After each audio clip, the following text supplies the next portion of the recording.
Comme j'ai dit, j'ai acheté des Ferrari, j'ai eu 14 voitures en même temps, Ouais. des choses qui servaient à rien. Bonjour à tous et bienvenue dans ce Camel sans filtre. Notre invité d'aujourd'hui est un peu particulier. Il a été footballeur professionnel, il est aujourd'hui DJ. Vous le connaissez tous car il a joué notamment en équipe de France pour Auxerre et pour Liverpool. Il vous parlera de football, forcément, mais il vous parlera également de tech et de sa nouvelle passion qui est la musique. J'ai le plaisir d'accueillir aujourd'hui Djibril Cissé en tant qu'invité dans ce podcast. Et comme d'habitude, n'hésitez pas à liker, à commenter et à partager. Bonjour Djibril, merci d'être là. Merci à vous. Aujourd'hui, on va parler de ta carrière, de tes choix, Mhm. mais aussi de la tech, parce qu'ici, c'est un podcast dédié en fait surtout à la communauté tech.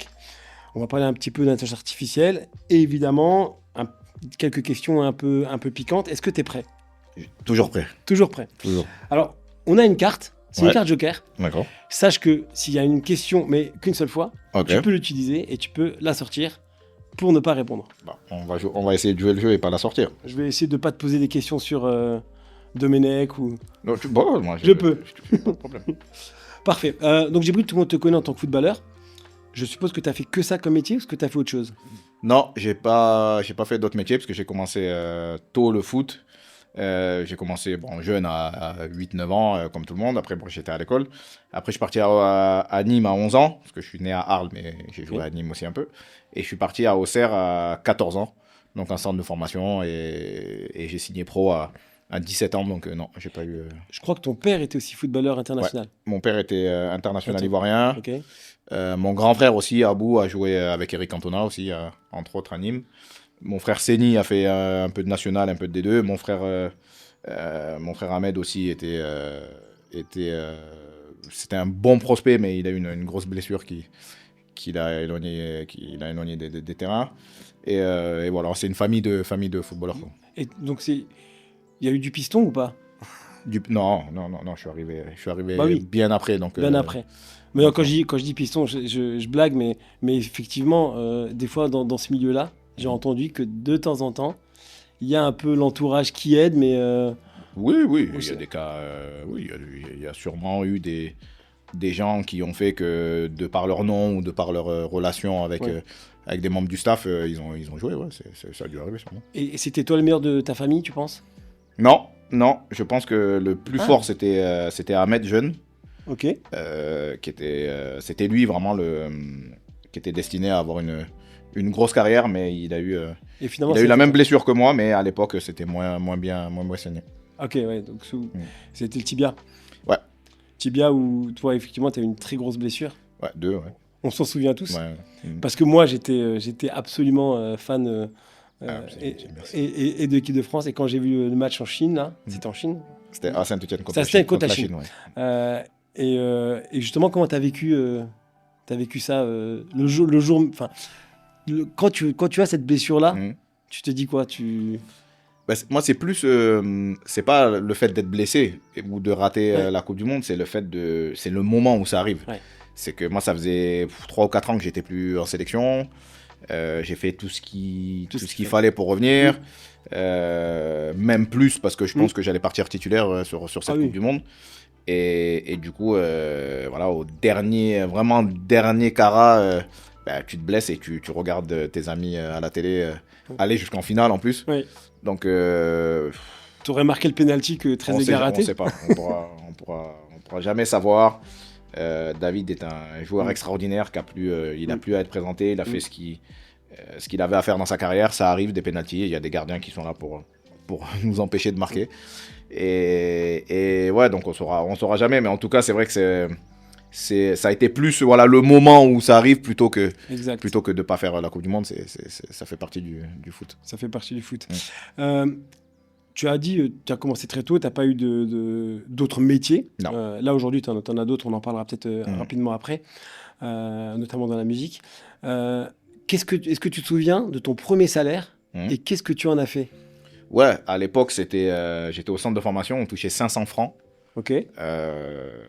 À 15 ans, ça reste beau. Ouais. Voilà. Les Oui. jeunes de 15 ans n'ont pas de salaire aujourd'hui, ou même à l'époque.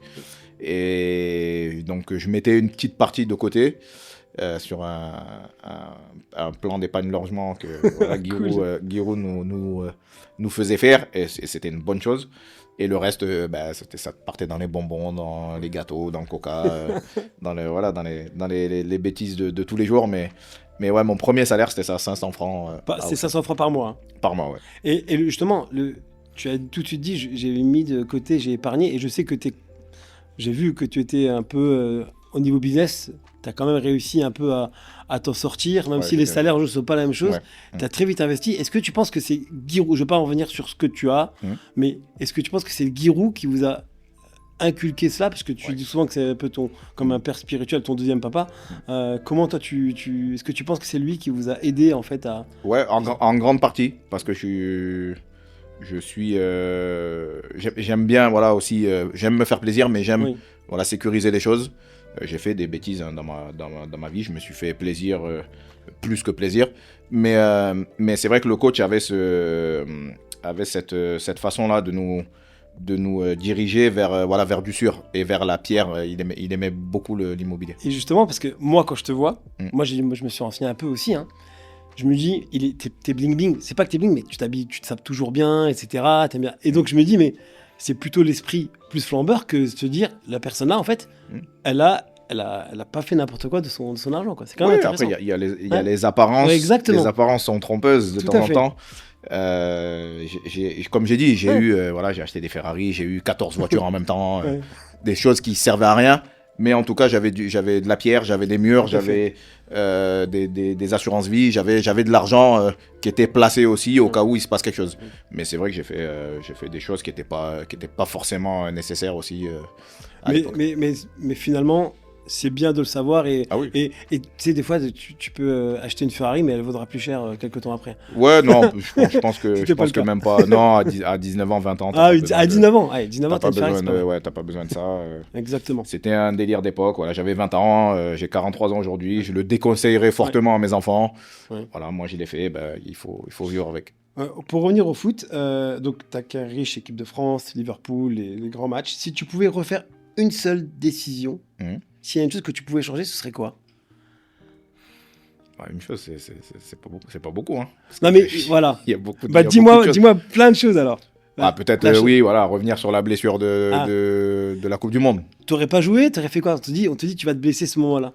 Non, si j'aurais pu changer les choses, finir le match et faire partie de cette Coupe du Monde. Ouais. Sinon, le reste, c'est des choix personnels que j'ai pris en âme et conscience. À l'époque, si j'ai fait ce choix-là, c'est que c'était le meilleur pour moi.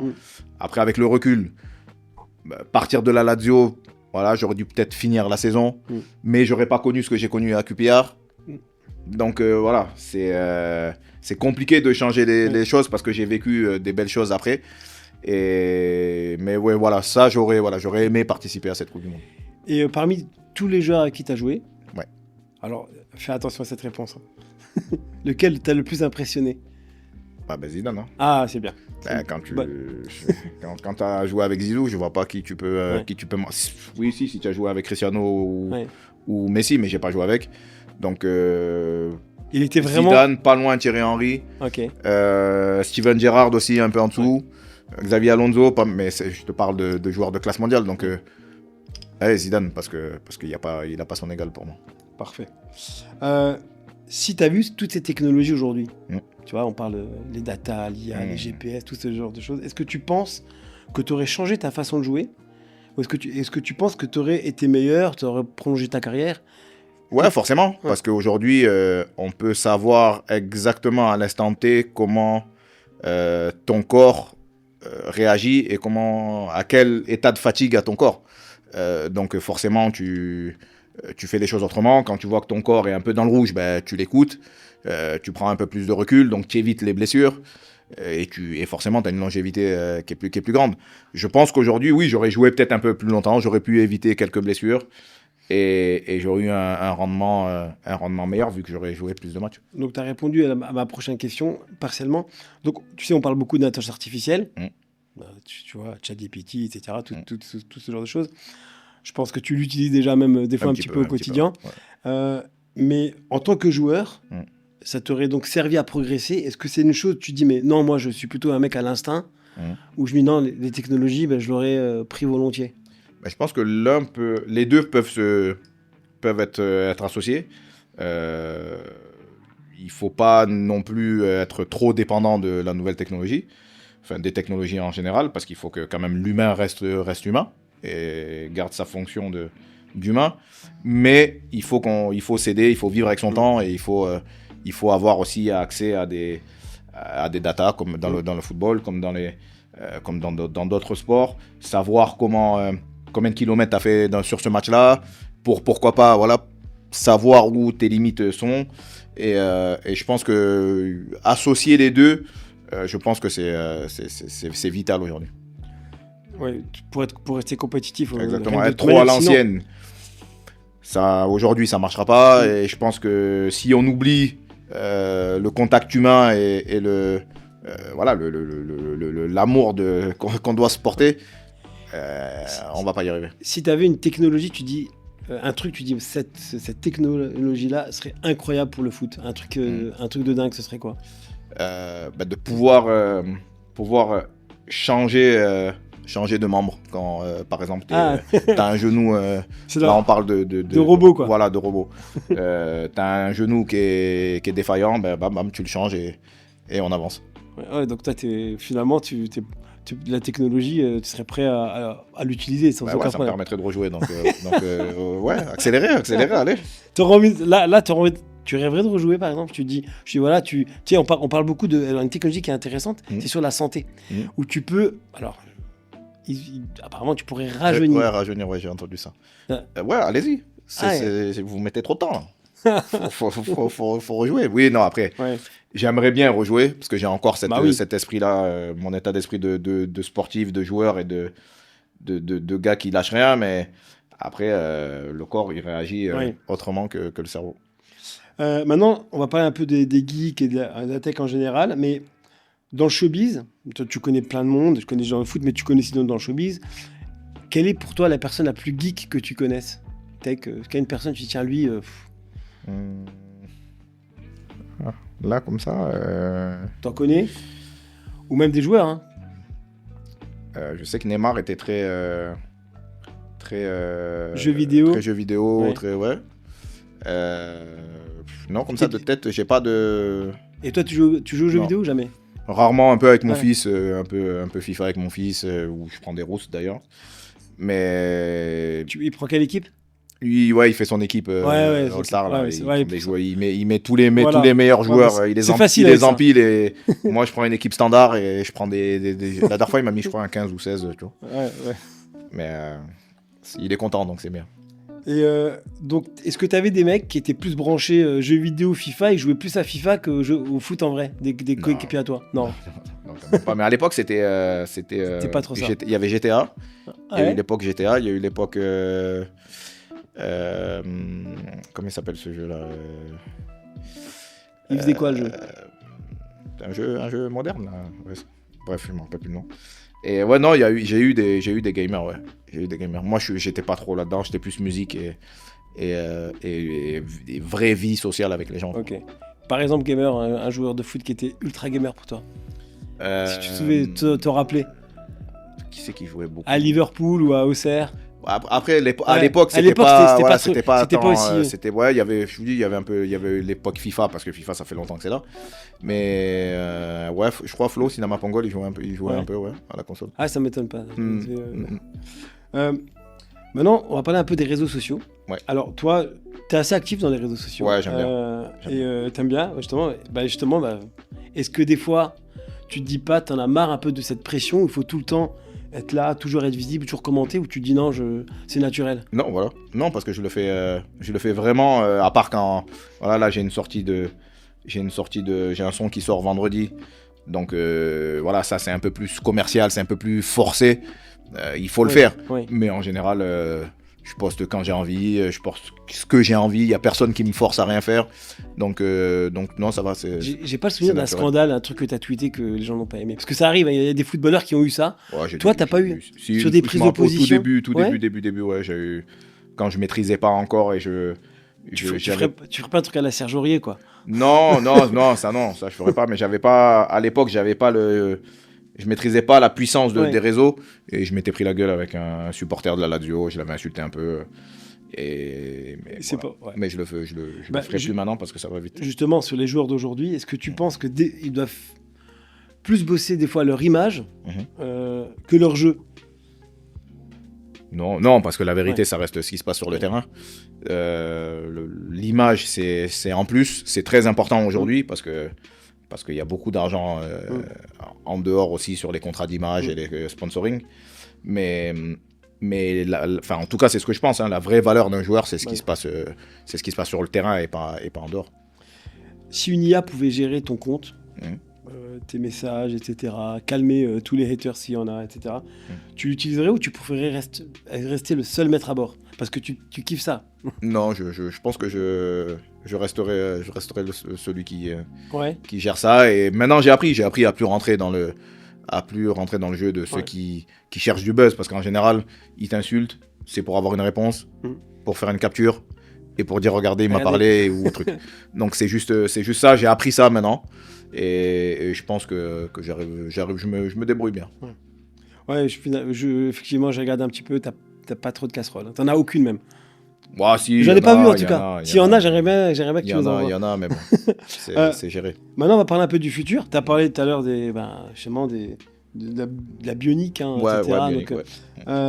Donc, imagine-toi dans 20 ans, tous les joueurs, ils ont des assistants IA pour leur entraînement, leur sommeil, leur stratégie de match. Donc, t'achètes, toi, ou tu fuis? Non, je reste... le foot, c'est un sport d'humain. C'est un sport d'athlète, c'est un sport de celui qui en veut le plus, celui qui en met le plus, celui qui transpire le plus. Donc, non, moi, je veux quand même... je veux encore rester dans le sport à proprement dit. Donc, tu penses que s'il y avait une IA qui te permettait de te dire, voilà, tu vas tirer à tel endroit, tel truc, le gardien, il pourrait arrêter ton penalty parce que... Tu l'utiliserais pas, tu dirais ça perd cette magie. Oui, après c'est plus... déjà, il y a déjà beaucoup de choses qui arrivent, des nouvelles règles qui me dérangent, genre le VAR ou la VAR, je sais même pas comment on dit. Oui, la VAR, moi je pense que c'est la VAR, mais oui. Pour moi, c'est pas le football. Le football, c'est fait d'erreurs, c'est fait d'arbitres qui sifflent quand il faut pas siffler, ou qui sifflent pas quand il faut siffler, de scandales qu'on se rappelle, on s'en rappelle encore aujourd'hui. Lampard en Angleterre, le ballon il rentre de bien 15 cm, l'arbitre il siffle pas. Voilà, Maradona, ça fait partie de l'histoire du football. Donc si on arrive à un football sans faute, sans erreur, c'est plus mais même avec la VAR, t'as bien vu, il y a plein de... Non, puis ça coupe le rythme, ça saccade le match, ça refroidit les joueurs, ça prend trop de temps. Même là, ils sont pas d'accord. Je dois t'avouer que moi, je suis pas fan. Au dernier match du Real Madrid, quand Alvarez, son penalty touche 2 fois le ballon, je t'avoue, j'étais content qu'il y ait la VAR. Ça t'a arrangé. Oui. Mais non, il y a la partie humain, il y a la partie erreur, et ça, il faut qu'on le garde. Parfait. Maintenant, revenir un peu à ton enfance. Est-ce que il y a le conseil que tu donnerais en fait au Djibril quand il avait 10-11 ans, tu lui dirais quoi? Franchement, j'ai pas envie de dire que j'ai fait tout ce qu'il fallait ou quoi, mais j'ai envie de lui dire de travailler plus ses défauts. Parce qu'aujourd'hui, je réalise que j'avais un très très bon pied droit, mais vraiment, j'étais hyper rapide, une frappe, mais j'avais un jeu de tête très moyen. Ouais, ça c'est vrai. Et un pied gauche très très très très moyen. Donc avec un peu plus de travail et un pied gauche normal, sans être égal à mon pied droit, et un jeu de tête correct, en tant qu'avant-centre, c'est des qualités qu'il faut. Je pense que j'aurais pu mettre un peu plus de buts et avoir une carrière un peu plus belle, même si je suis fier de ce que j'ai fait. Mais voilà, je lui dirais de travailler un peu plus les choses qu'il sait pas faire. Et si tu n'avais pas été footballeur, tu aurais fait quoi comme métier? Franchement, je sais pas. Je pense que j'aurais fait du sport parce que j'ai fait de l'athlé. J'ai fait de l'athlé en parallèle. du sprint à l'époque. Donc je pense que j'aurais été Athlète un professionnel. athlète, ouais. Ou sinon, Ouais. pas dans le sport, je pense que ça aurait tourné autour de la mode. Ouais, parce que ou tu as de une la marque de musique. mode Ouais, ici. une marque de vêtements, pardon. Exactement, Qui ouais. s'appelle Monsieur Lenoir. Et Ok. je pense que ça aurait tourné ou autour de ça ou autour de la musique. Justement, la musique, après, on en finira pour ce podcast. Comment tu lis la technologie à la musique? Ah ben aujourd'hui tu peux faire du son sans toucher aucune machine.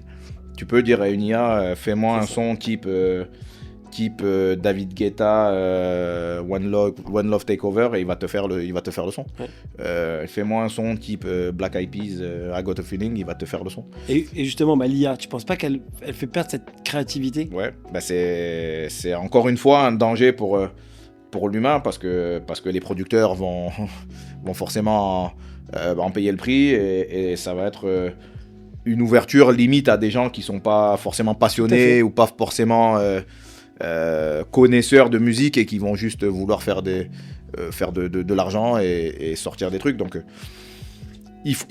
c'est bien la technologie, mais il faut quand même. Et il y a une autre technologie, attention. et je pense qu'il y a pas mal de footballeurs qui sont un peu dessus ou qui essayent, c'est la crypto-monnaie. Ouais. T'en as entendu parler? Est-ce que tu... Oui. Est-ce que ça te... Non, moi je suis très terre à terre, moi. Ouais. Ouais, je suis très terre à terre. Chez 1 euro, c'est 1 euro. Ouais. Si je l'ai, là, c'est bien. Si on me dit ton 1 euro, je peux le transformer en 7, mais tu peux le perdre, je l'ai. Voilà. Ok. Je suis pas aventurier dans ce côté-là. Mais c'est, en tout cas, on y avance, on y arrive. Bon, je pense qu'à un moment donné, on va tous y être obligés. Donc pour l'instant, je m'informe un peu, mais je suis pas friand de ça. Et la dernière, il y a pas mal de gens il y a pas mal de sportifs qui investissent dans des startups. Ouais. Mathieu Flamini, Oui. lui, il a fait un Ah carton. oui, Lui, je crois que c'est Brestwood, lui, il fait plutôt de l'immobilier, lui. Hein. Ouais, Alors lui, il est plus riche je crois, en immobilier que sur le terrain. Mathieu aussi. Mathieu aussi. Il a. Alors, toi, est-ce qu'on t'a déjà. Je pense qu'on a dû déjà te proposer des projets, etc. Et tout. Est-ce que c'est des choses auxquelles tu es sensible ou tu dis, tiens, j'aimerais bien créer une start-up, etc. Parce que. J'ai pas eu le truc encore qui m'a fait dire que je vais le faire. Et après, j'ai encore moi cette éducation à l'ancienne. Vraiment, Giroud, voilà, m'a marqué au fer rouge et je suis vraiment plus immobilier. Voilà, pierre, les vraies choses, les vraies choses. Oui, non, concrètes. Voilà, le concret. Ouais. Je suis plus là-dedans. Mais comme j'ai dit tout à l'heure, la société va faire que à un moment donné, tu vas être obligé et que il va falloir y aller doucement. Mais pour l'instant, j'ai pas eu l'opportunité qui a fait que. Tu me disais que t'avais un fils d'une dizaine d'années. Ouais. J'ai 5 enfants. Donc, 5 enfants. Ouais, super. Ça doit être dur au quotidien. Non, ils sont grands. J'en ai 3 qui vivent en Angleterre. J'ai ma fille qui est à Paris qui a 23 ans. Donc voilà, mais ça restera mes enfants, mais c'est des adultes. Et justement, tu vois le monde évoluer là avec tout ce qui se passe. Est-ce que tu es plutôt rassuré ou est-ce que tu te dis plutôt ça craint pour eux, leur vie sera différente de ce que tu as vécu? Niveau professionnel, je suis plus que rassuré parce que ça va vite, parce qu'il y a beaucoup de choses où tu peux t'en sortir, où tu peux bien gagner ta vie. Mais niveau social, humain, ce qui se passe dans le monde, je suis un peu plus inquiet. Nous, voilà, à l'époque, on n'avait pas trop à se soucier si on rentrait à 23h ou à minuit, ce qu'il allait se passer dans la rue. On n'allait pas trop à se soucier de ça. Aujourd'hui, c'est vrai qu'il y a des choses qui se passent qui font peur. Moi, j'ai une fille, donc d'entendre l'histoire de viol et tout ça, etc., ça fait... c'est vrai que c'est compliqué de me coucher tant qu'elle n'est pas rentrée. Et sur ce côté-là, je suis un peu plus craintif et soucieux. Même si je connais ma fille par cœur, je connais mes enfants par cœur, mais on ne connaît pas les autres. Exactement. Voilà. Donc c'est ça de ce côté-là, je suis un peu plus inquiet. Mais en tout cas, pour s'en sortir et pour vivre et pour se faire un salaire correct, je pense que vraiment aujourd'hui, il faut vraiment être feignant pour pas y arriver, quoi. Parfait. Bah écoute, en tout cas, ravi Merci. de t'avoir accueilli. Vraiment, Merci, vraiment. c'était un plaisir. C'était très cool. Moi, personnellement, j'adorais te voir jouer. Merci. Je suis très très content que tu Merci sois là. beaucoup. Merci. Et écoute, je ne vais pas te souhaiter une carrière footballistique robotisée dans les avenirs, mais en tout Pourquoi cas, pas, ce qui pourquoi est pas. certain, j'espère qu'au niveau DJ, tu t'amuses. Et que, Vraiment, ouais. je me régale. C'est quelque chose Ouais. que. Voilà, c'est une de mes passions. Ça a été en relation avec mon football toute ma vie, que ce soit la mode, la musique Ouais. et le football. Voilà, j'ai essayé d'amener une différence dans le football avec mes coupes des cheveux, avec mes crampons de couleurs différentes, avec C'est vrai, ça. un style différent. Malgré qu'on ait le même maillot, j'ai essayé de le porter différemment.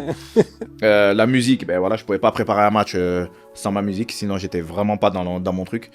Et j'ai essayé de combiner tout ça et le mélange a plu. Ça se voit un peu plus aujourd'hui dans le football actuel. Voilà, c'est vrai, les c'est mecs vrai, tatoués, les mecs. Tu ferais pas tâche, toi. Tu ferais pas tâche. Non, et je peux dire fièrement qu'on a été un des joueurs avec Beckham, Oui. voilà, il y avait des joueurs aussi fantasques à l'époque. C'était On a ramené un peu ça dans le football. Koundé qui vient qui est en équipe de France. Ouais, non, Jules. Bon, Jules, je pense que Giroud, ce genre de choses, c'est pas la chose qui le. Non, il respectait respectait les différences. Et c'est pour ça que moi j'avais 20 ans à l'époque. Ouais. 20 ans, cheveux blonds, tatoués partout. Le monsieur avait 70 ans. On n'avait rien à voir lui-même en fait. Rien. C'était un grand-père et un ado. Mais il t'adorait, hein. Et je peux vous dire que c'est réciproque et encore aujourd'hui, on a une relation qui est que je souhaite vraiment à mes enfants. Je souhaite que mes enfants aient cette relation-là avec que ce soit un de leurs professeurs ou un de leurs coachs ou une personne dans la vie. Parce que c'est vraiment beau ce qu'on vit, c'est honnête, c'est sincère. Je sais qu'il m'aime comme son fils, je l'aime comme mon père. Et c'est magnifique comme relation. Avoir un mentor comme ça, c'est assez... Vraiment, j'ai appris beaucoup de choses avec lui. Encore aujourd'hui, voilà, quand j'ai des décisions à prendre, je me dis voilà, comment j'ai vécu avant. Et il y a beaucoup de choses ou même carrément que je prends mon téléphone et que je l'appelle pour lui. On est censé arrêter, mais quand tu me parles de ça, je me dis, mais tu l'appelles de temps en temps pour lui poser des questions? Oui, bien sûr. Quand j'ai voulu reprendre en Ligue 1, c'était l'une des 2 personnes que j'ai appelées. Bah oui. J'ai appelé mon frère, parce que mon frère, c'est lui qui a eu le rôle de mon père, donc j'ai eu mon frère. Et j'ai eu l'entraîneur qui me connaît le mieux, qui était Giroud, et qui m'a dit avec ton mental, oui, après écoute ton corps, mais en tout cas, si tu décides de le faire, je te connais, je sais que tu peux le faire. C'était quel club où tu devais repartir? Il y a une des rumeurs, c'était quoi? Alors à l'époque, je me suis fait opérer de la hanche, j'avais ma prothèse. Après, j'ai fait un essai, donc je me suis entraîné avec Auxerre. Ça a failli se faire, mais ça s'est pas fait. Du coup, j'avais signé en Suisse à Yverdon. Ah oui. Voilà. Et du coup, ça s'est très bien passé. J'ai mis 24 buts en 27 matchs. Et voilà, après, bon, je suis passé à autre chose, mais en tout cas, le coach, c'est vraiment la personne qui me connaît le mieux, avec ma mère et mes frères, bien sûr. Et voilà, ses conseils sont très importants, et je le vois toutes les semaines encore, parce que j'entraîne les attaquants de la GIA. Et toutes les semaines, on se voit, et toutes les semaines, on discute. Voilà, là, je prépare mon jubilé, donc bien entendu, ça sera notre coach. Et voilà, c'est une relation, je peux en parler, des jours, parce qu'il y a des même plus que des heures. On a vécu tellement de choses que... ça m'inspire cette interview, désolé, mais j'en ai une dernière, après j'arrête. Quel est un super pouvoir que tu rêverais d'avoir? C'est une bonne question. Ouais. Te téléporter, être invisible. Non, peut-être voir dans le futur, peut-être. Ah ouais. Ça, c'est pas mal. Voir où je serai dans 10 ans, dans 15 ans, si je serai encore là ou pas. Voir où tu serais, ou juste voir dans le futur, me dire ou moi, ou voilà, comment mon fils va finir, tu vois. T'investirais dans la crypto il y a... Ouais, exactement, tu vois. Tu te dis, exact. Là, j'achète, c'est pas parce trop que dans tard. le futur, ça va marcher. Ouais, ça, je pense que c'est un bon pouvoir. Je pense que c'est pas mal. Ouais. Ou alors, se téléporter, c'est pas... Ouais, à part aller dans un autre endroit, ouais. Bah écoute, merci à nouveau. Merci, j'ai passé vraiment un bon moment. Merci. Peut-être à bientôt. À très vite. Et ton jubilé, je pense que c'est 27 mai. 27 mai à Auxerre. Voilà. Ça va être plein de stars, plein de joueurs que j'ai eu la chance de côtoyer, des grands joueurs. Et ça va être une belle fête. Et il y aura Zidane. Peut-être. On verra. Inch'Allah. On verra. Ça va. Merci beaucoup en tout Merci. cas. Merci. Merci.